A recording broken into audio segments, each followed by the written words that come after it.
Yo, what up? This is D Knight, and you're listening to the Pardon the Interaction podcast. My oh my, we've had so much going on. For starters, in case you missed it, we've got a new addition to the Pardon Pie family, Tara Dublin. Make sure you go follow her on Twitter at Tara Dublin Rocks. Also, pick up a copy of her book while you're at it. Make her day, The Sound of Settling. A very fun and interesting read compared to the things we talk about on this podcast.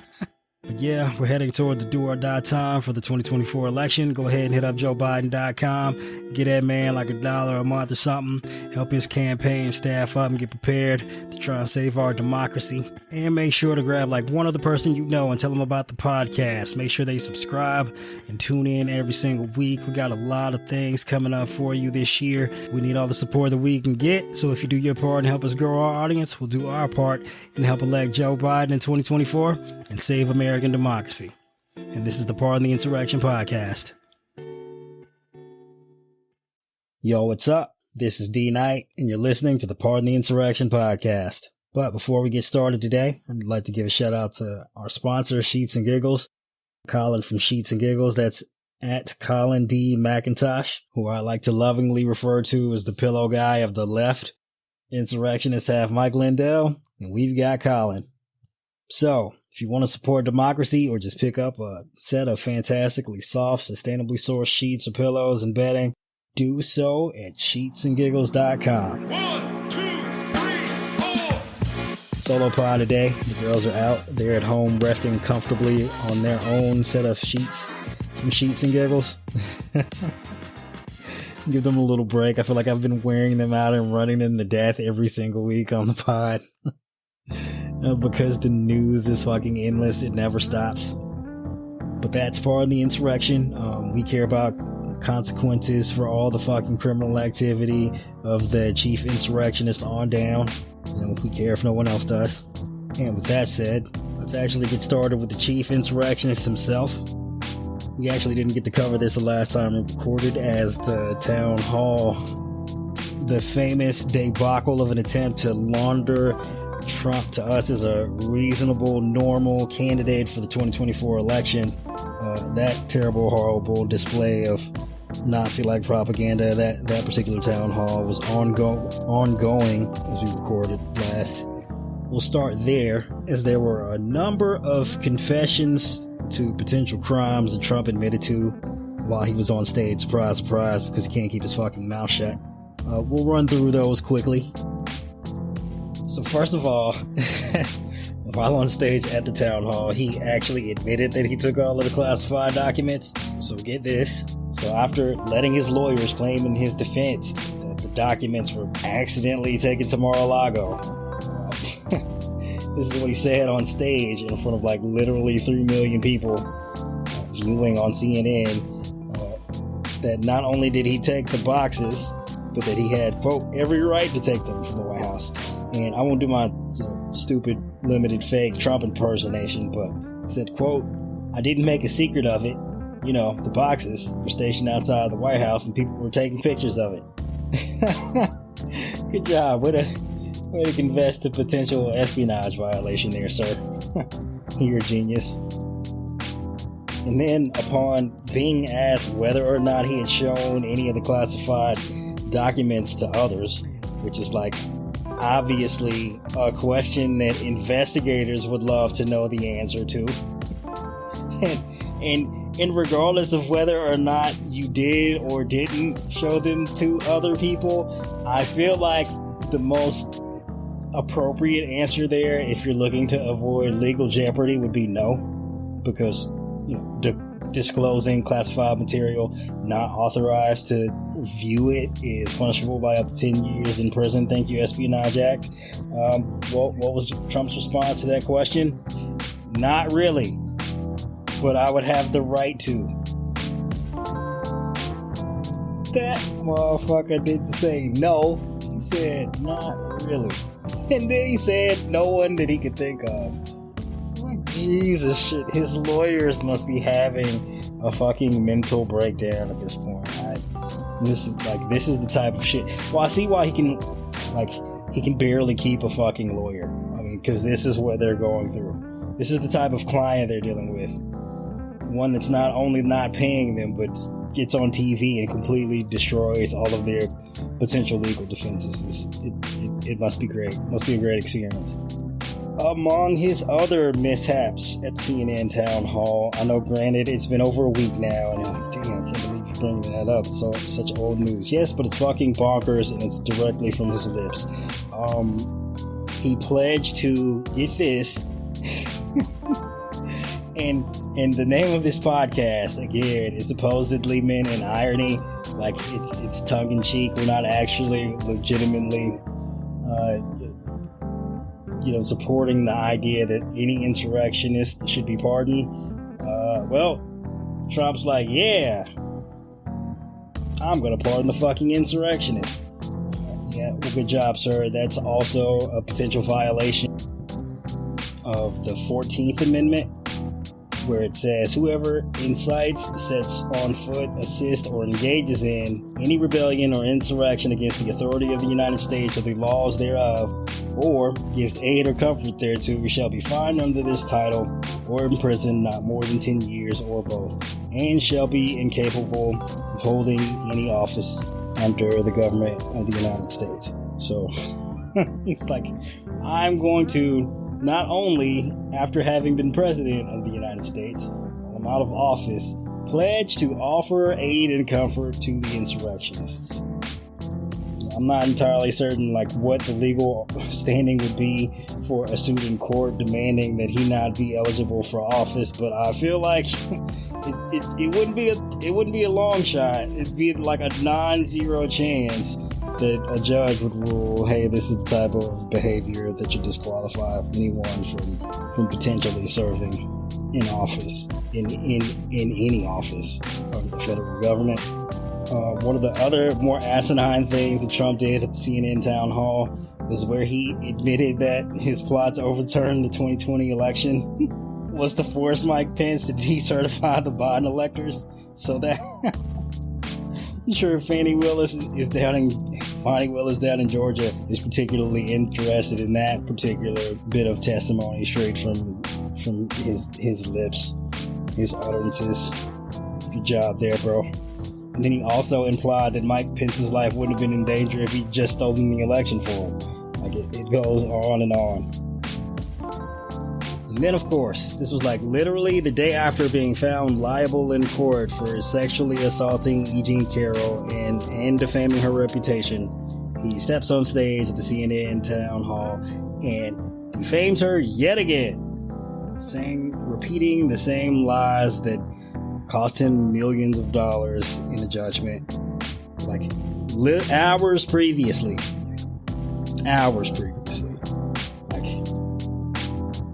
My God, man, this guy.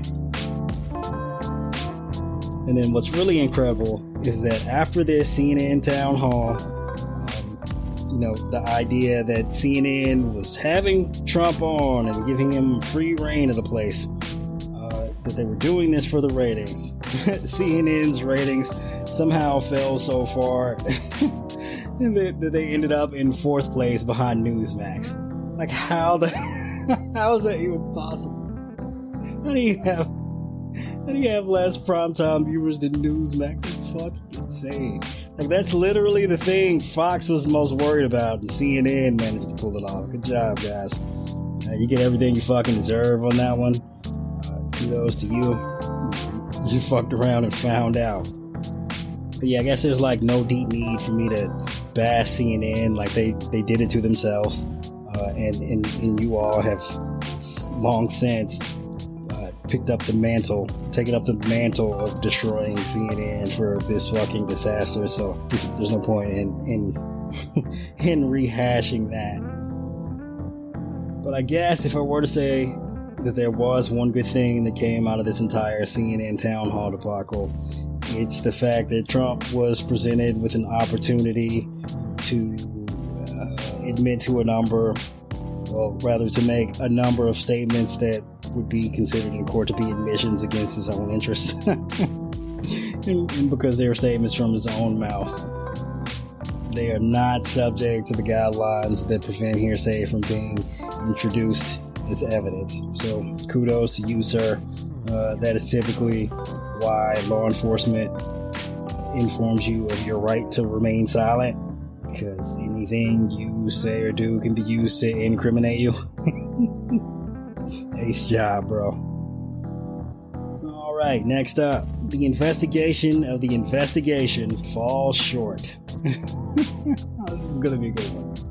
Alright, guys, so former special counsel John Durham, because we seem to have like an endless number of special counsels ever since Trump was elected president of the United States somehow.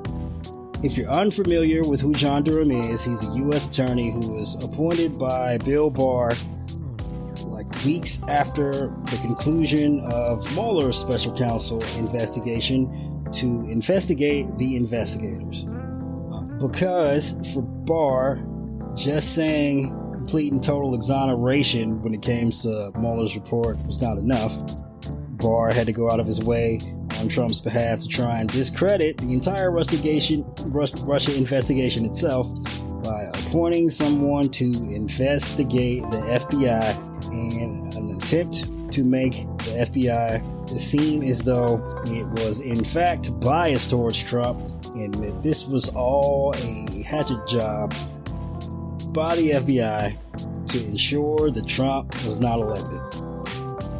Which, if any of you listening are actually familiar with the Russia investigation or the actions of the FBI leading up to the 2016 election, you would in fact know that James Comey was quite keen on doing whatever he could to make sure Hillary Clinton wasn't elected president by going on television numerous times to talk about the investigation into her emails, which didn't actually even contain any information that was classified at the time she sent them, while failing to mention on numerous occasions that Donald Trump and his campaign were under FBI investigation for all of their communications with potential Russian assets and agents. I don't think we have the time to relitigate the entire Russia investigation. I mean, that would take for fucking ever. But what I will say is that given the massive amount of time and resources John Durham and Barr spent on this investigation, Mueller's investigation took 2 years. This took 4 years and millions of dollars. And Durham came up with Butkus. The investigation into Trump's campaign and its ties with Russia and Russia's interference in the 2016 election was so airtight that halfway through Durham's investigation they pivoted and instead tried to blame everything on Hillary. Yeah, that's right. They went back to their tried and true strategy of blaming everything on Hillary Clinton, even though she hadn't been in office since 2013. Good job, fellows. I won't launder all the bullshit and nonsense that is actually in Durham's report, because trust me, it's not only is it not worth the time, it's not worth the read unless you just, like comedic levels of incompetence. But what I will do is tell you about some of the things that are not in the Durham report, and this will make sense once we get there. We're like, well, how can you talk about the Durham report if you talk about what's not in there? Well, just bear with me. It'll come together.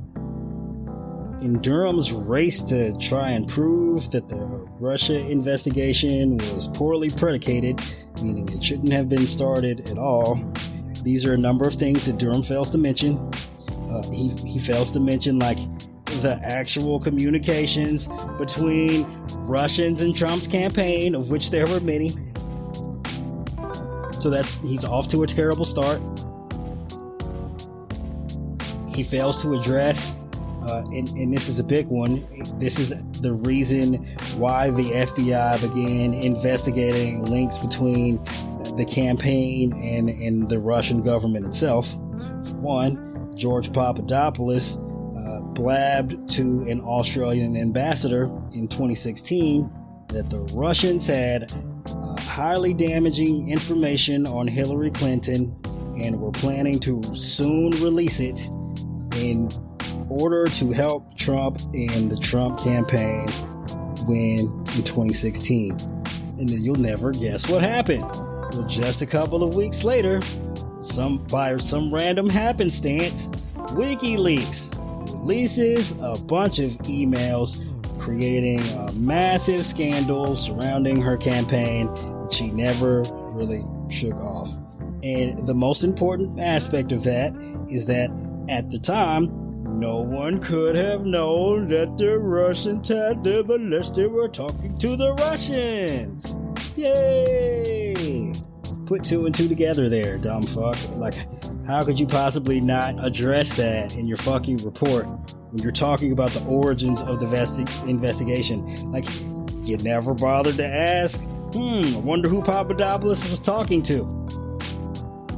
Durham also left out the fact that Manafort, Trump's campaign manager, was sharing campaign strategy and confidential information about voters in the United States with, get this, a Kremlin agent. You'll never believe what else Durham failed to mention in his report. The fact that Donald Trump himself had Michael Cohen reach out to Dmitry Peskov in Russia about a Trump Tower deal in Moscow that would have made him a ton of fucking money, even as he was running for president. Even though Trump lied and said he wasn't trying to do business in Russia. Haha! Guess what else he fails to mention?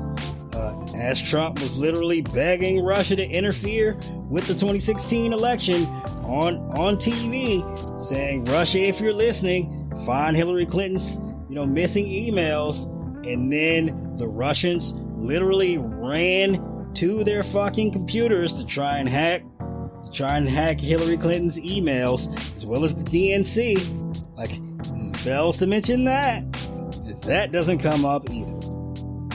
He fails to mention that during the Trump transition, after they had won the election before taking office, how Mike Flynn, Trump's national security advisor, was caught in a lie about how he was on the phone with the Russian ambassador promising sanctions relief in exchange for literally nothing.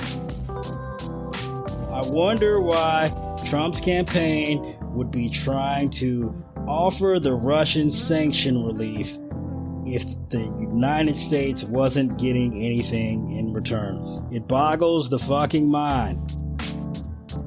Who knows, right? Who knows? And this just goes on and on. There's like an endless deluge of things I can point out that if the FBI didn't investigate, we'd be firing them for fucking incompetence. Incompetence. Just like, just asinine.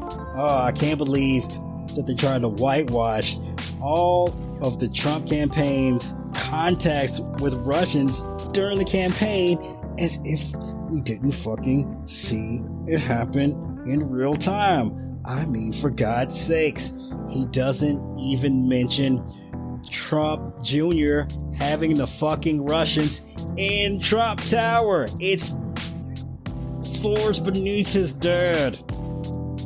Like, I don't know what makes it worse, like the brazenness or the incompetence. I don't have any answers for you. What I will say is that I'm fairly sure that even Republicans understand how much of a flop this fucking report is. The reason being that, the day of the release of the report, they were saying this is one of the most heinous violations of democracy in the history of the United States. Well, they've been awfully quiet about it for the last 2 days. If it was such a massive deal, you'd think they'd be talking about it more. Instead, they're back to their war on Bud Light. Bum, bum, bum, bum, bum. Fail. Like, even with all the powers of the Department of Justice and a special counsel, they come up snake eyes. They can't even do their cover-ups with some level of competence. Jesus. Well, even though that was supposed to have been a bit of good news for the grand old party, Trump got a little bit of bad news as the National Archives proceeded to help bury him by sending a number of documents to Special Counsel Jack Smith's office. So the National Archives, the entity that was trying to retrieve the documents that Trump stole initially before they referred Trump to the FBI, they informed Trump that they handed over 16 records to Special Counsel Jack Smith, revealing that Trump, along with his top advisors, did in fact have knowledge of the proper declassification process during his presidency, according to multiple sources. The records, which were subpoenaed earlier this year, could provide critical evidence in the criminal investigation to Trump's mishandling of the documents and whether or not they were properly declassified before he took them. Because if the investigators know that Trump understands the process by which documents are supposed to be classified and declassified, and that he purposefully violated those protocols, then they will have a case to charge him not only for obstruction, but espionage. Given that Trump claims publicly that he had some kind of standing order to declassify the documents that he removed from the White House, evidence to the contrary would put him in severe legal jeopardy as it pertains to this particular investigation. Trump attempted to block access to the records, asserting executive privilege, but that claim has since been rejected. According to the Department of Justice, the evidence from the records is crucial and not available from any other source. And I assume, given that there's been no court order to the contrary, that these documents have been handed over already. And this development comes as a number of former top Trump officials have testified before the grand jury already, emphasizing that they informed Trump about the proper declassification process at the time. This news also comes as one of Trump's legal team involved in the documents case, Timothy Parlatore, has resigned. I wonder why he might have quit. Might it be, perhaps, because not only did Trump tell Timothy Parlatore to make a number of false statements to investigators, but Trump also has made some pretty incriminating fucking public admissions, and on top of that, now the Department of Justice has evidence of whether or not Trump knew how declassification works. You know, the proper process, as opposed to this fucking idea that he could just declassify documents just by thinking about it. From what I understand, Parlatore has already been subpoenaed by the special counsel's office, so I'm assuming that means he likely had to testify against his client, which hence would lead to him resigning from representing Trump going forward. I don't know. It's difficult feeling sorry for anyone who throws their lot in with Trump, but I mean, like, everyone, even the worst of criminals, deserves legal representation. But at the same time, like, you gotta know what you're signing up for when you, like, agree to represent this guy. Like, I mean, if there's anyone that's good for sending his lawyers to prison, it's fucking Trump, right? I've never seen anyone send more of his own personal lawyers to prison or turn them into cooperating witnesses than this dude. And I don't think prosecutors have either. It's just fucking wild, man. Wild. And since I brought it up, I actually do want to be fair to Trump. I would like to offer a potential exoneration of Trump in one specific area. Last week, it had become apparent that the FBI raided a condo in Trump Towers 3 in Sunny Isles Beach, Florida, commonly known as Little Moscow. And as you can imagine, the Twitter was bustling with all kinds of conspiracy theories about what potential criminal activity Trump may have been involved in. So in this one particular instance, I will actually offer Trump some exoneration, if you can believe it, or at least offer him exoneration as much as it is allowable. So as it turns out, there was no massive criminal conspiracy ensnaring Trump, at least that we know of. What had happened is that a Russian by the name of Oleg Sergeyevich Patsulya, owner of the condo, along with his business partner Vasily Besedin, was being arrested in Phoenix, Arizona at the same time as the search last Thursday in Florida. They were charged with conspiring to violate the U.S. Export Control Reform Act and commit international money laundering, of course, because like tenant, like landlord, I guess. Justice Department officials on Tuesday announced their arrest, alleging the unlawful sale of aircraft parts and technology equipment to Russian companies and Russia's intelligence services, along with the theft of trade secrets and auto software codes for Chinese companies. So, that's a fucking doozy. Corporate espionage and fucking money laundering. It's a wild bonker scheme going on here. Of course, these people will be living in Trump Towers, only fitting, I suppose. The Russians allegedly used foreign intermediary companies and bank accounts in foreign countries to mask the fact that they were trying to sell airplane parts to Russian airline companies, evading U.S. export laws and potentially violating sanctions against Russia. So they could face up to 20 years for violating export laws and 20 years for the money laundering. That's 40 years if math is difficult for you. As it turns out, Trump's condo where the Russians live wasn't being related specifically because of their relationship to Trump. They were engaged in their own massive fucking criminal conspiracy to violate export laws. Good job. Way to not. Like, I'm congratulating Trump for not being involved in this one crime with these particular Russians this one time. Like, the bar is so low. Look, I just, I don't want to be accused of being unfair. I am willing to admit that when the evidence is presented that Trump is not guilty of a particular crime, that I can assess the facts and without bias say that Trump is innocent of this particular crime. And as far as we know, from the way it appears that the Russians set the scheme up, Trump and his people weren't remotely involved. But I guess that could change at any time. But given the facts available to us now, Trump appears to be exonerated from any involvement in this particular criminal scheme. So, give myself a pat on the back here for being fair and balanced. I know I stole that Fox News slogan, so if that's the description I'm going to use, maybe I'm wrong about my ability to approach these things with a lack of bias. I don't know.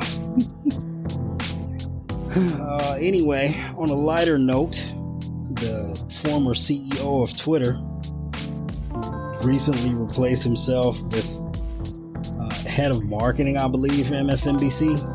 Well, he was issued a subpoena by the U.S. Virgin Islands seeking documents for the government's lawsuit against J.P. Morgan Chase over sex trafficking by the bank's longtime customer, Jeffrey Epstein. So the Virgin Islands is suing J.P. Morgan for allegedly enabling and profiting from Epstein's child sex trafficking ring as it related to his private island in the territory, famously known as Epstein Island. As someone who had muttered his musings on Twitter about why no one from Epstein's client list has been publicly outed, it's very funny that he's on the receiving end of a subpoena about such activities. Who'd have guessed it? Who'd have thought? The Virgin Islands attempted to subpoena Musk under the suspicion that he himself was referred to Morgan Chase as a client by Epstein. The subpoena requires Musk to turn over, quote, all documents reflecting or regarding Epstein's involvement in human trafficking and or his procurement of girls or women for consensual sex, along with any communications between him and J.P. Morgan Chase or Epstein.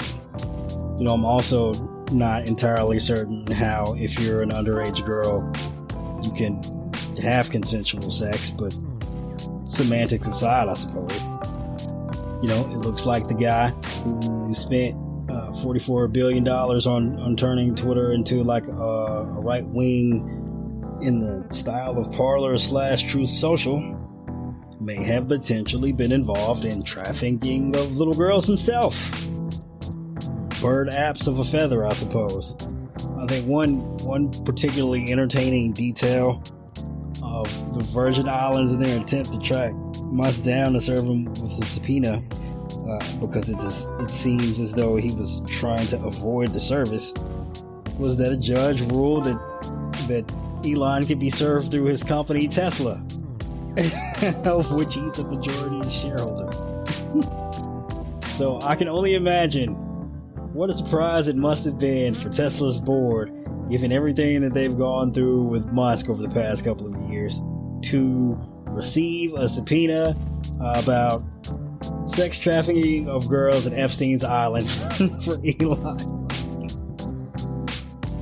They must be pulling their fucking hair out over there. That's insane. This is bonkers. And then the timing is also rather suspicious, given that he abruptly resigned as the CEO of Twitter last week. So yeah, I expect that we'll be hearing more developments about this in the near future, because that's just fucking buck wild. Like I won't even wildly speculate. I'll save that for when the girls return. I'm sure they'll have a good time with that development. Man, that dude is having the fucking time of his life right now. Alright guys, well, for my Shithole of the Week award, I hereby nominate Kevin McCarthy, just for basically being a pussy ass bitch, but not only that, for the idea that he's willing to destroy not only the United States economy, but the entire world's economy if President Biden doesn't agree to ruin poor people's lives. I'm going to say that I'm assuming that if the girls were here, that they would give their unanimous consent. So I hereby award you, Kevin McCarthy, the Shithole of the Week award. Congratulations, fucker. You deserve it for being a piece of shit. As for my closing thoughts this evening, I guess is Florida. I suppose we don't have to get into the weeds of all the insane developments going on down there as it pertains to Ron DeSantis passing all these bonkers laws, but I mean, he's basically legislated out the existence of trans people, which is just fucking horrifying. He's also managed to completely lose control of the state's economy by passing laws that practically make it impossible for immigrants to work. I mean, and if you understand anything about Florida's economy, immigration is what makes the thing go. He's practically destroyed construction and agriculture in the state, and that's most of the fucking economy right there. And then the rest of it is Disney, and he just cost himself $17 billion of Disney's business. It's insane. And not only the multi-billion-dollar investment, but 2,000 well-paying jobs, a number of which are six figures. So that was fucking kudos to you, sir, for ruining your state's economy with the stroke of a pen. But one of the things that concerns me is the idea that not enough people are coming to the defense of Floridians that have come under his assault. I get that, for many of you, I get that, especially if you're a white male living in America, you're well, how could this ever come back to harm me? I totally understand where you're coming from, because you're you see DeSantis, he's going after trans people. You're not trans. You see DeSantis going after immigrants. You're I'm a fucking American citizen. Well, as a black person living in America who's, fairly intimately familiar with the country's history when it comes to oppressing minorities or just people who are, in fact, anything other than white men, I am always acutely aware that we are next on the list of and then they came for. So yesterday it was trans people, today it's immigrants, and you can write this prediction down. You can take a picture. Like tomorrow, it'll be black people. And I know you're like, Bud D. Like, I'm not trans. I'm not an immigrant. I'm not brown. I'm not black. What does this have to do with me? Well, I'm glad you asked. One of the the unending, inevitable conclusions of white supremacy is that it always eventually ends white supremacists committing violence against white people. And it always starts the same way. At first, they're always willing to let you believe whatever it is that you want to believe, as long as they have the freedom to express their own opinions and views, and everyone is allowed to equally coexist. It's kind of the same argument that you'd see Elon musing over while defending bad actions and horrible behavior on his platform under the guise of allowing free speech, right? But from there, it always proceeds with the white supremacists attempting to gain power, and not power just for power's sake. No.